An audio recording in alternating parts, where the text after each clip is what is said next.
I just can't get away from a good time.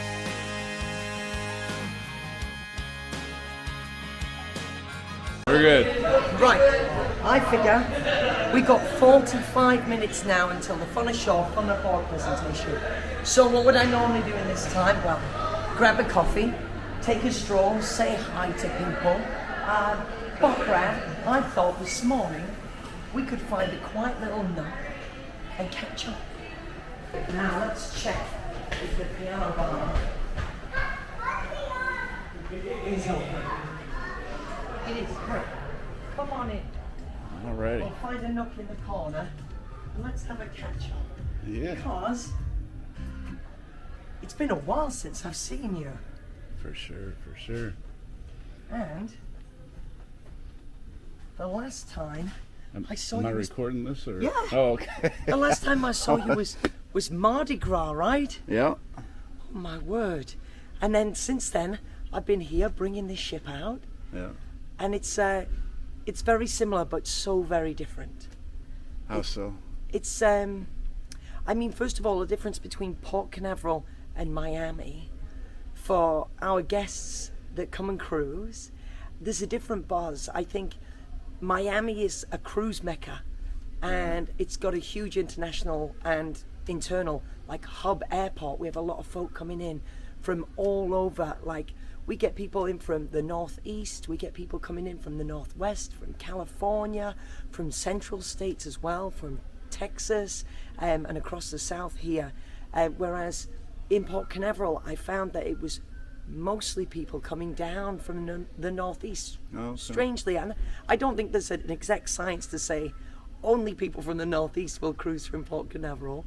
But I think you'll feel a different vibe around the ship. Right. And never for the worse for either situation, but different. Yeah. So I've been adjusting to the Miami crowd, and these people that cruise out of Miami, especially the season cruisers, have cruised with like titans. Like Cookie is effervescent. He's all over and a larger than life personality. Right. Matt Mitchum notably was out of Miami for a long time as well with Vista. Right. So I come in as this kind of like little everyman Englishman popping up, and it's been a change, I suppose, for me, because of a sense of expectation of larger than life party, huge personality, and we've been kind of like easing into each other. I'm never going to change or be able to change who I am. Well, the thing I like and admire so much about you all as cruise directors is that unique style that you all have. Like, you all have it. You all are your own person, yet somehow you deliver, you know, a cruise for people that is memorable, and then you see, and I know you see it on social media, everybody saying, you know, Lee's the best, Cookie's the best, Kendall's the best, you know, but you all are different, yet you all have your own. Yeah, I know, and it's funny because people fight over you like you're their favorite band or something like that. So you all are celebrities in your own way in the cruise industry, and you really are. You really are. I mean, people that are passionate about cruising, I think that's kind of the way they view you, you know, I mean. Which is, it's really wild, because I'm just like a normal guy doing a really fun job. But between us all, we all support each other. I love Cookie, I love Kendall, I love Chris, my three most notable cruise directors that I've worked with recently. And you had that Mount Rushmore, I called it the Mount Rushmore I saw it. picture. Yeah, with the one that I think Cookie took in the coach, when we were in Memphis, Yeah, and honestly, I think, you know, and I posted that on Facebook, and I said, you know, would this be the Mount Rushmore of Carnival cruise directors? And most people said, yeah, you know, they, you know, and obviously there's a few other people that would say, no, we'd swap this person for that. Like, what do you call it? Fantasy football, where you get to like draft your own team. Right. Which, I mean, it's really cool, and everyone's entitled to their opinion. Yeah.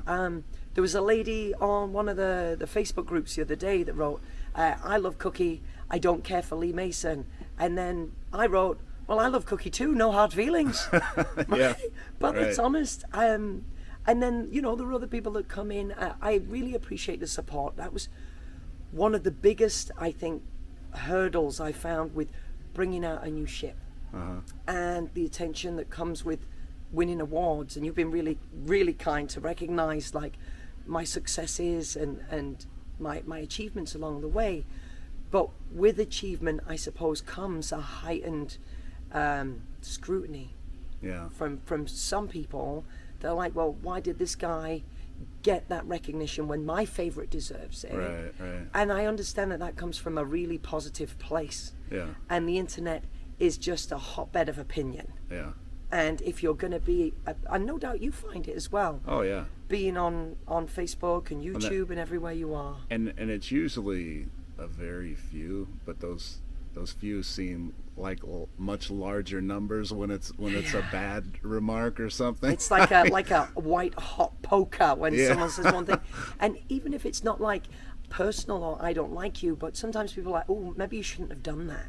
Yeah. Oh, you shouldn't say that, and you're like, oh, like we are, and you are as much as we are doing live entertainment, live broadcast. We're doing stage shows, and there are things that happen spontaneous and in the moment that you just split-second decisions, acting, reacting, and yeah, sometimes you learn lessons the hard way. Right.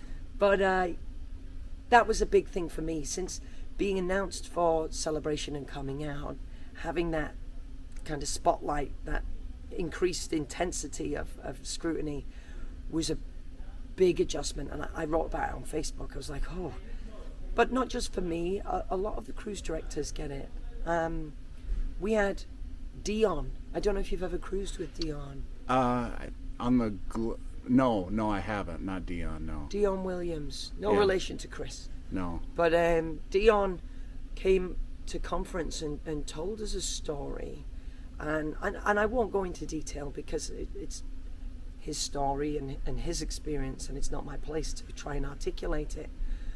But that he came under scrutiny to his face about factors that are so far beyond his control. But people saying we would have preferred a different cruise director, someone who was X, Y, or Z, which is, I mean, really, really raw, but it's a real thing. Yeah. And like you say, people have passions, and they've got certain cruise directors that they hold on a pedestal. But one thing that I would love to say to the Coach Cruise family, and I know you've got awesome cruisers that follow your channel and your pages and your activity, but if you embrace the cruise director, whoever they are and whatever they look like, and whether you know them or you don't know them, whatever you've read about them online, preconceived notions of people are great. We like to do our research, but I would encourage people to form their own opinions, and you reap what you sow. Yeah. Invest not just in your cruise director, invest in your bar staff. You've got a great relationship with our Alchemy bar staff, well, the team all around the ship. Yeah. They know you, right? And it's because you engage them. Your cabin stewards. Makes it so much more fun too. I mean, if you're just sitting there having a drink, but if you actually get to know the crew, I mean, I think it makes it more fun for them, and it definitely makes it more fun for the cruiser. You know? I said it to the Fun Squad on here when we were doing a coaching, and this was interdepartmental. This was social dynamic of the team, but I think it rings true across so many different situations.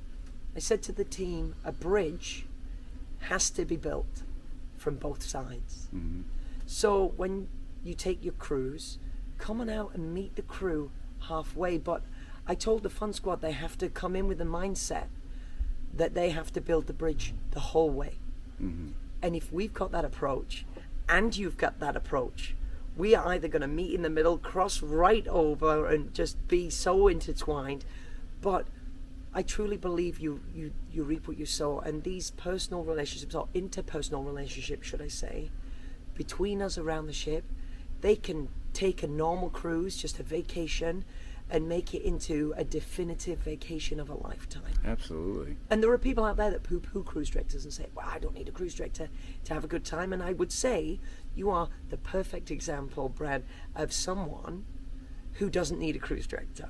You've got a love of life, you're friendly, you're engaging, you talk to people, you pull folk in together and create communities, right?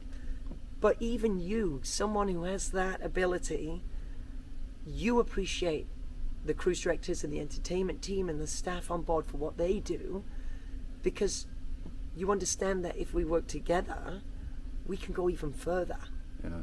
Well, and you make an interesting point about the bridge, because one of the things I think that you do so well is getting people out of their comfort zone. I try. Like, for example, like the sail away party, pulling somebody that might be otherwise afraid to get out and dance or something like that, and you get them kind of out of their shell, and all of a sudden they're out there laughing and dancing and having a great time.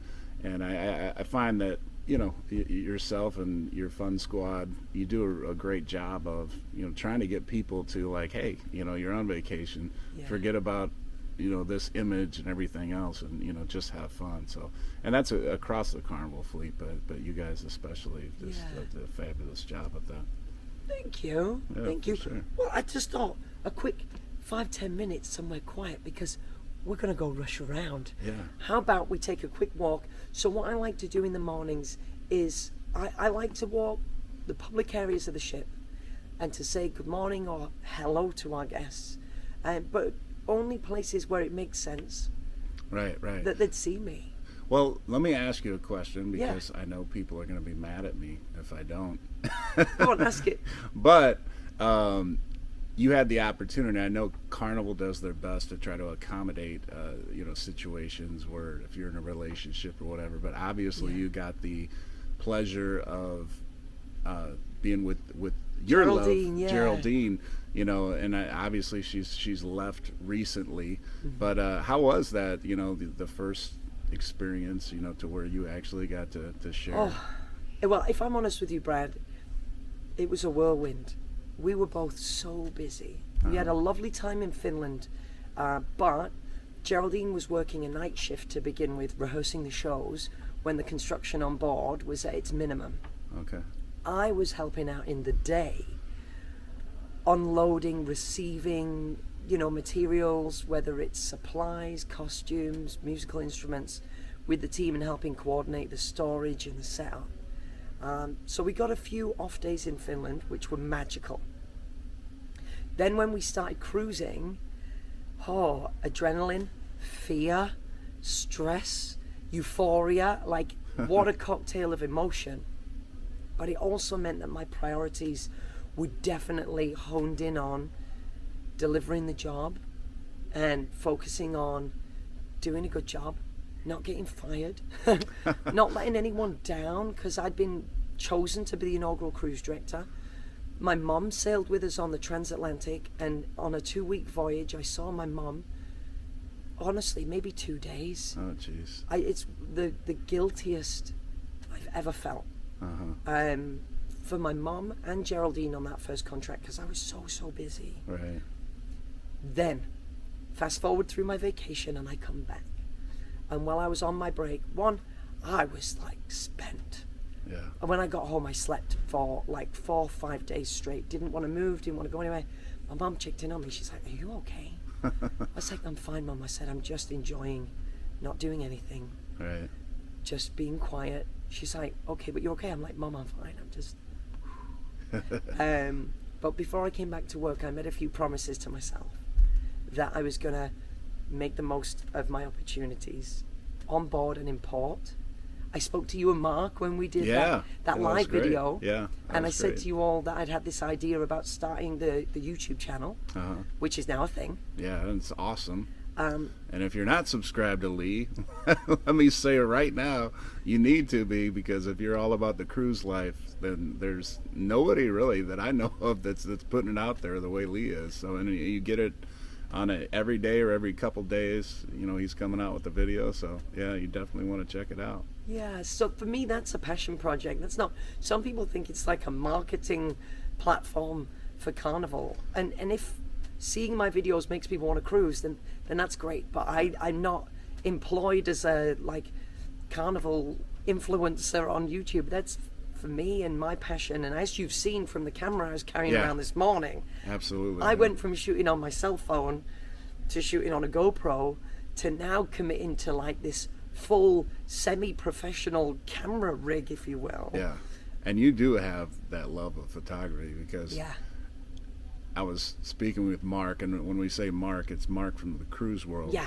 But he is a photography lover as well, and on a most recent video that we were talking about the celebration, he was showing me some of his gear, and then Lee was bringing out that heavyweight camera that looks like it weighs about 25 pounds, and it's probably close to that. So yeah, you guys, and the heavy equipment, but the great shots and the amazing bicep. photography. There you go. Yeah, so that's one of the most embarrassing things I've ever done on the internet, showing my bicep. But they're gonna get great video and great, so. But that for me is a passion project, and it was a way to separate a little bit from the focus on work, and to be able to take a little time for myself. And the other promise I made to myself was to spend quality time with Geraldine, because we'd had a contract together, and most days of a week it was like we were ships that passed in the night, no pun intended. But I'd be up in the mornings. The nature of a performer's life on board is that they start a little later, maybe do a dance class, or they assist with the behind the fun tour. Then they've got their physical conditioning that they do, the aerial safety checks, getting into costume, makeup, the shows, then breaking down, washing the costumes or doing any tidying up. And then my job in parallel with that did mean that we didn't necessarily cross over a ton, but we got to wake up together. Yeah. We got to go to bed together. Bunk beds. Not quite. But we got to start our days and end our days together. Yeah, that's cool. We had that person, our person, to share the experience with. But we made a promise that every embarkation day was going to be date night. And we managed to stick to that. That's great. And then I remember one of the first ones was bonsai sushi. If I remember, that was a frequent one. Geraldine is a big fan of sushi. She's vegetarian. She flirts with being vegan now and again, but it's a great option for us, because bonsai sushi, they do, of course, sushi. That makes sense. But they've got other options as well. So if people don't like seafood, then there's beef, there's chicken, there's pork, there's edamame beans, so there's something for everyone. Right. It's super quick, and as a crew member, it feels a little different. You break the routine of like the 7-day crew food menu as well. Right. Which is awesome. So Bonsai was a favorite date night of ours, and we went out in port together as well. We went out on a couple of excursions. So the start of this contract, the start of my second contract on this ship, was an absolute dream. Right, that's awesome. And there's a lot of times that we spent together being like, I wish we could have done this right from the very beginning. But the nature of delivering a new ship, and I didn't have any idea because I'd never done it before, right? We came into it really naive that it was going to be dream contract and sailing off into the sunset together, her in the inaugural cast, me the inaugural cruise director. But in reality, what that translated to was us focusing in, and I've said my obligation, but Geraldine was under a lot of pressure to meet the standards and the expectation of the creative team, to maintain the show at its established standard, to improve upon the standard that they opened with. Right. So there was a lot going on. It was really busy. Yeah. And now, she's home. I think I go home in about 6 weeks for my vacation. Okay. And I can give you an exclusive. All right. I was going to save it for my channel, but Coach Cruisers, you get in this firsthand. Absolutely. Just because I've been given the honor of bringing out Celebration, it doesn't make me any bad than the incredible team that are out there that do such an awesome job. Oh, sure. And secondly, and this one is huge, like and subscribe. Ring that notification bell so you know when this man is posting more videos. I appreciate that, you so much. You're welcome. Thank you, Lee. I just can't get away from a good time.